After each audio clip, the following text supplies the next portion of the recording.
Hey guys, welcome back to my YouTube channel. Today is a very special video because this is an updated highlight and contour video from the one I posted a year ago, my very first video on YouTube.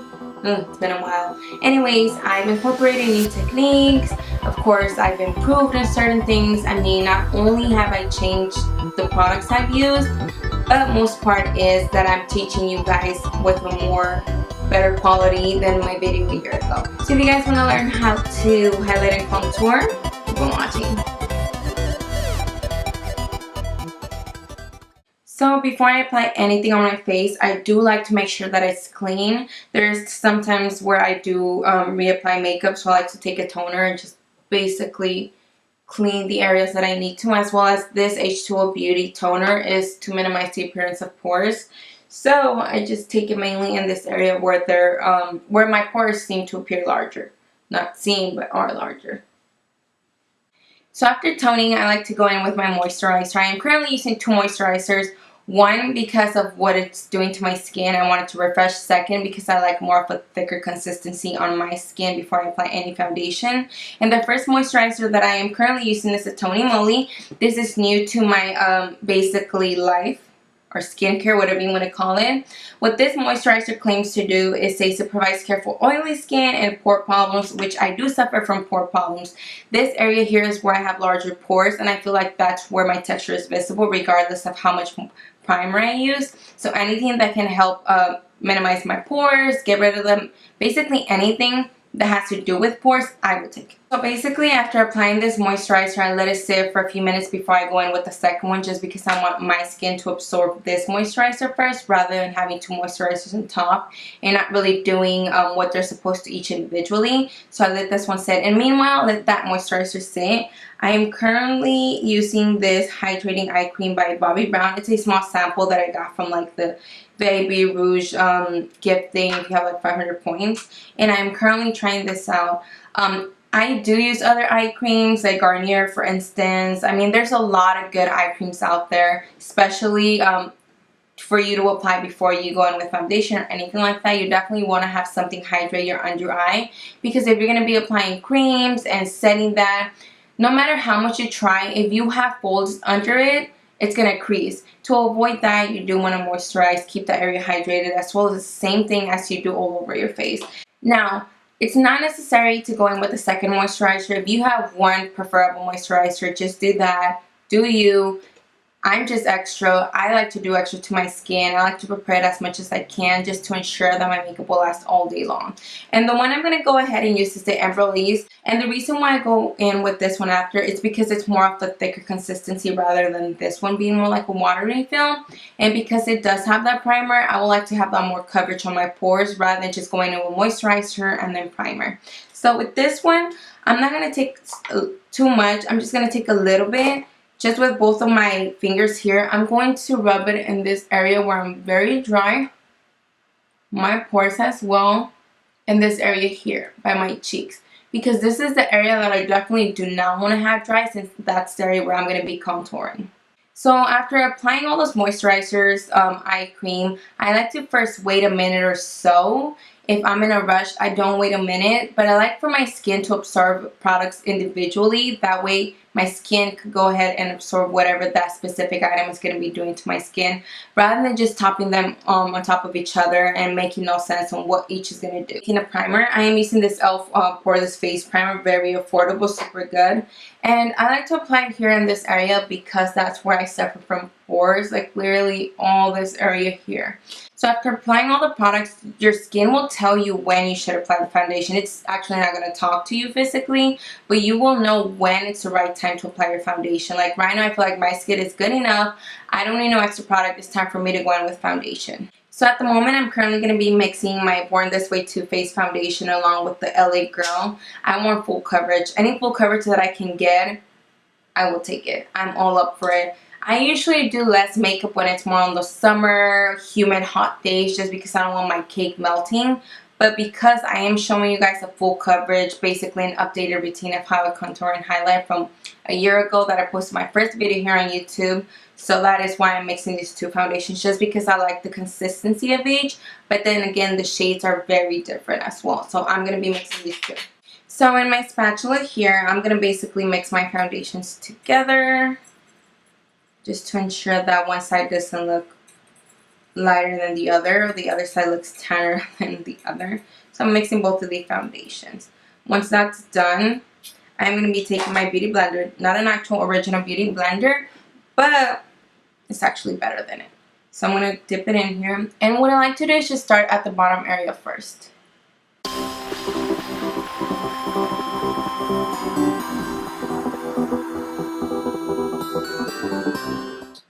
So the trick to good flawless foundation is not only prepping it, but also blending it. The same way you blend your eyeshadow to look seamless, just like perfect, just like everything's not harsh and it all comes together. It's the same thing you want to do with foundation. Regardless of what shade it is, if it's lighter, if it's dark, you want to make sure you blend it on your ears, bring it down to your neck, and that sounded so weird because I was like, ugh. But anyways, just take your time, blend your foundation out. If you're in a hurry, I mean, they do sell tinted moisturizer that you can just throw on your hands and just basically blend with your fingers. You don't necessarily need a beauty blender. But if you're not in a rush and you're going to go to an event or have photography, whatever the situation is, go ahead and take your time blending your foundation because that will give you a very flawless finish towards it.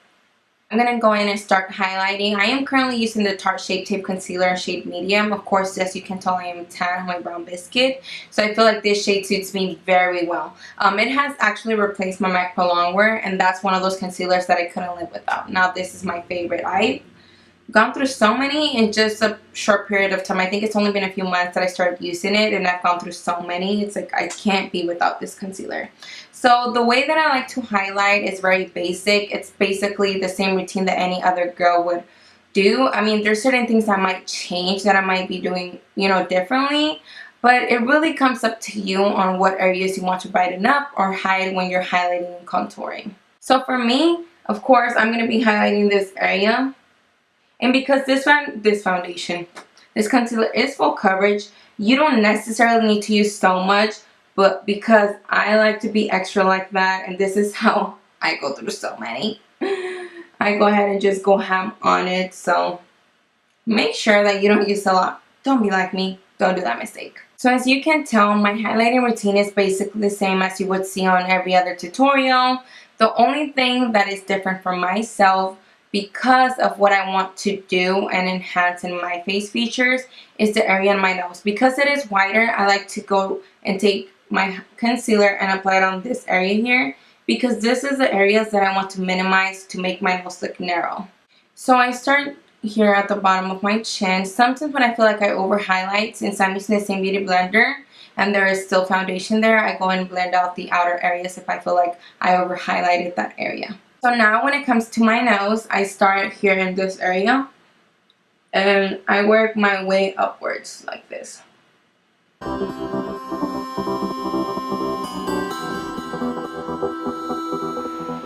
Okay, so now that I went ahead and took care of the highlight and it's blended out as much as I possibly could, I'm going to be taking this LA Girl Pro Concealer in the shade Toast. It's not too cool tone where it's going to make me look too ashy and dirty, nor it's too warm that I'm going to look too orange, too reddish. It's just that perfect shade that fits my skin tone. And how I contour personally is I don't like to go too ham on it. I don't like to apply all this contour as you see on all these tutorials all over social media. With me, I feel like the less is more. So I start on my forehead because I do not have a big forehead. I don't really like to focus too much on it. So what I do is just I apply little lines like this all over. Not too much. I don't go crazy, just draw a huge line over it. No, not me. I mean, I did used to, and of course, I have changed my ways just because I've been perfecting my makeup skills throughout the years. So why is my alarm going on? Why? I do not use too much product. I use a little bit, and I feel like that little product goes a long way. So the way that I contour my cheeks is I like to focus more on this area. I don't think that your cheeks stand out more if you decide to bring product to this area. I feel like the more you focus on the outer area, because you're gonna be looking straight forward, that's the area that's going to be the shade where it's going to basically carve in and hide, and that's what's going to make your cheekbones stand out more and lift them on this area rather than focusing here where your apples of your cheeks are. So I usually just take it up to here. This is how much I use of product. I don't take it all the way in. And the same thing with the other side. I just take a little bit like this. Some over here on this side, not by the eyebrow. I don't know why in the world I did that. Some on this area too here, just to give my face more of a structure as well. Take it under your lip. Just don't do the mistake like me where you forget about this area and then later on when you're going in with your lipstick, you're like, why in the hell did I not blend that out? How did I forget it? So I do not use cream contouring on my nose. That I would like to use powder. I mean, there's certain days that I would like to use cream contour, but I prefer more of powder, and I leave that to the end just because it's more of a complex situation because of my nose being wider. I like to take that extra time and work my way towards where I know how I want it to look. Alright, so the kind of brushes that I like to use to blend out my cream contour are the stippling brushes like this. But the smaller ones, you do have the bigger ones that are for foundation, but for me, I feel like when I blend out any creams, it has to be something synthetic rather than like a thicker brush, just because I feel like the thicker brush is going to hold the product and it's not going to blend it as smooth as a synthetic brush would. So because of it being smaller, I feel like it can blend out the product just nicely in that area and not make it a mess. Unlike if you were to use a bigger brush and start blending, you'd be basically using the whole brush to blend out the area. I mean, it'd be a quicker process, but then again, it'd be a messier process as well. So I'm going to start blending out my forehead because that's the area I usually start blending out. And what I do is I blend in circular motions. And in case you apply extra product or too much, you can always go in back with your beauty blender and go with the product that you have on it. No extra product, just the product that's left, and start blending out. For instance, say you apply too much darker shade, you can go ahead and start applying the lighter shade from the beauty blender onto your skin. But for me, I feel like that is fine. And I blend out in circular motions all the way down. And before I forget, I'm going to go ahead and blend out this bottom area where my lip is, just so I don't forget it later on. And then ask, what happened there?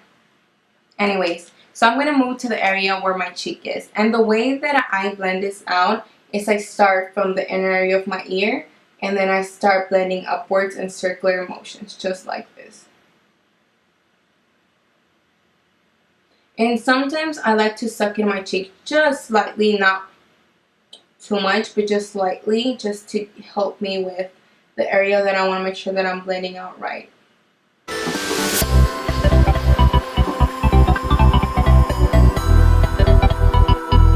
Now that this area is blended out, you can tell the difference in my cheeks. This one looks very defined, just lifted, unlike this side here that still hasn't been blended. Looks more droopy, less defined. So now I'm going to go ahead and blend it out as well. Okay, now that I blended out all my contour out, I am going to be taking a big fluffy brush and I'm basically going to set everything with a translucent powder, and then I am going to be using the RCMA No Color powder. That way I don't have to use like a specific color of my foundation. I just use this color all over, and I make sure I use a big fluffy brush. And I like to go ahead and pat everything rather than just like swiping, just because of course creams would be easy to slide all over. So I just start setting everything. Now that all of those creams have been set all together, I do go ahead and bake after. And the reason why I bake is because I don't want my under eye to start creasing. So what I do is I take the same beauty blender, make sure that it's damp wet, not soaking wet, just damp. And then with the inner corner, I do not just apply it, I actually press it in my, well, in, under my eyes. Since you guys get it. You guys understand. Anyway, so I'm going to look upwards and I'm going to push upwards because this is going to help me maintain that area from creasing. As well as the area where I have pores or you have pores, for instance, you want to make sure you press onto your skin rather than just applying it on top. You want to make sure you actually get it on your skin. So this is what helps my skin look flawless and make those pores disappear.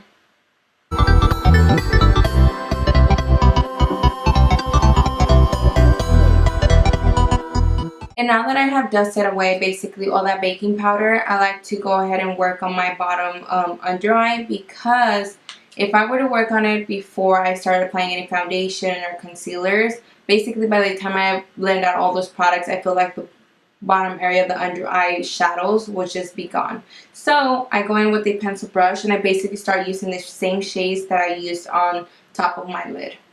Taking a pencil brush, I'm basically going to be blending the lower lash line just to ensure that it doesn't look like a bald area.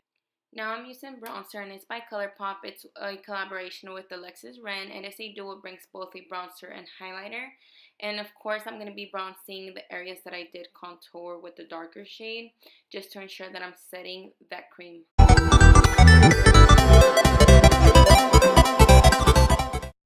Taking one of the New Cosmetics highlighter in the shade Gold Door, such a beautiful finish just because it seems like it's already been wet with Fix Plus or water. And then I'm going to be taking the new Colourpop Duo. It's, I believe, in Knockout, the blush with highlighter, such a gorgeous peachy shade.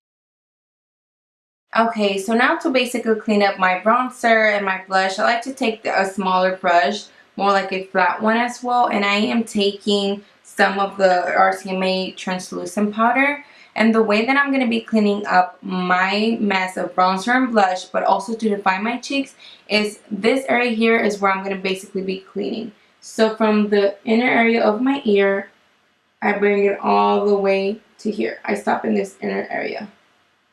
And when I meant that I leave my nose to last is because, of course, I like to take my time making sure that my nose looks as narrow as possible. Of course, it's not going to happen in a second, but I am still learning. I am still looking at ways of making sure that I'm at the point where I can say, yep, this is how I'm going to for sure contour my nose forever. This is what I'm comfortable with right now and what I've been using lately from a year ago when I wasn't contouring my nose, and basically just leaving it as is, because my thinking in my head was, if I mess with it, it's going to stand out more. But honestly, I moved out of that idea just because I felt like doing something to it was going to make it look differently than not doing anything to it and leaving it as is. And I'm going to be outlining my lips here, not overlining, but outlining. Taking this Makeupgeek lip stain in Waltz. In order for my makeup not to look very cakey, I do take Fix Plus spray basically to melt down all those powders on my face. And then basically after setting my makeup, you can leave the lipstick matte, but because personally me, I love gloss. And the gloss I'm using is by NYX in the shade Madeleine.